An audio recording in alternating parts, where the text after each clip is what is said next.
V3 verb போகிறதுக்கு முன்னாடி ஒரே ஒருத்தர் இருக்கான், இவனை கண்டிப்பாக தெரிஞ்சே ஆகணும். இவன் ரொம்ப முக்கியம்.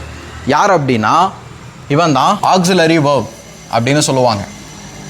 ஆக்சிலரி வேர்புனா என்ன, மெயின் வேர்ப்னா என்ன அப்படின்னா ரொம்ப சிம்பிள். மெயின் வேர்புக்கு ஆக்ஷன் இருக்கும் ப்ளஸ் டைம் இருக்கும். ஆக்சிலரி வேர்ப் இருக்குல்ல, இவங்கிட்ட டைம் மட்டும்தான் இருக்கும், ஆக்ஷன்ஸ்லாம் எதுவுமே இருக்காது. இவன் என்னென்ன ஹெல்ப் பண்ணுவான்னு பாருங்கள். ஆக்சிலரி அப்படின்னாலே ஹெல்ப் பண்ணுவான். யாருக்கு ஹெல்ப் பண்ணுவான்?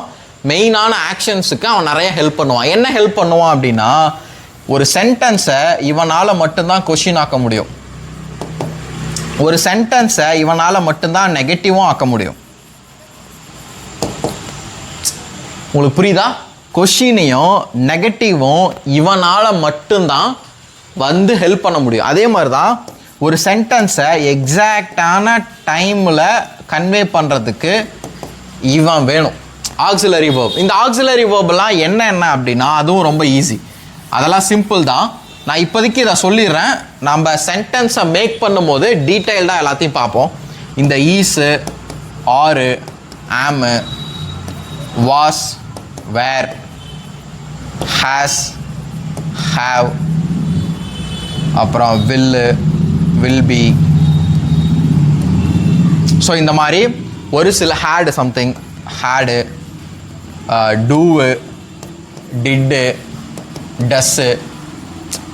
ஸோ இவங்கெல்லாம் ஆக்சிலரி வேர்ப். ஸோ இதெல்லாம் இருக்குல்ல, இந்த மாதிரியான வார்த்தையெல்லாம் நீங்கள் ஃபஸ்ட்டு வச்சு பேசுனீங்கன்னா அந்த சென்டென்ஸ் ஃபுல்லாகவே கொஷின் ஆகிடும்.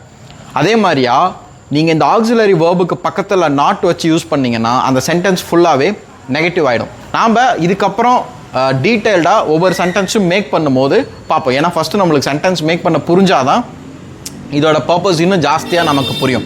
பட் சென்டென்ஸ் போகிறதுக்கு முன்னாடி இவங்ககிட்ட ஒரு சின்ன கிளிம்ஸ் தான், இவங்கெல்லாம் என்னென்ன ஒர்க்கு செய்ய போகிறாங்க அப்படிங்கிறதான் பார்த்தோம். ஸோ நாளைக்கு கண்டிப்பாக இப்போ இந்த ஆக்சிலரி வேர்ப் உங்களுக்கு புரிஞ்சிருச்சுன்னா V3 வேர்பை நீங்கள் கற்றுக்கிறதுக்கு ரொம்ப ஈஸியாக இருக்கும். ஓகே, ஸோ நாளைக்கு கண்டிப்பாக V3 வேர்ப்னா என்னன்னு பார்ப்போம். உங்கள் ஃப்ரெண்ட்ஸுக்கு மறக்காமல் இந்த வீடியோவை ஷேர் பண்ணுங்கள். மெயின் வேர்ப், ஆக்சிலரி வேர்ப் தெரியாமல் இருக்கிறவங்களுக்கு தெரிஞ்சுக்கிட்டதுக்கு நீங்கள் அவங்களுக்கு ஹெல்ப் பண்ணுற மாதிரி இருந்திருக்கும். Thank you so much.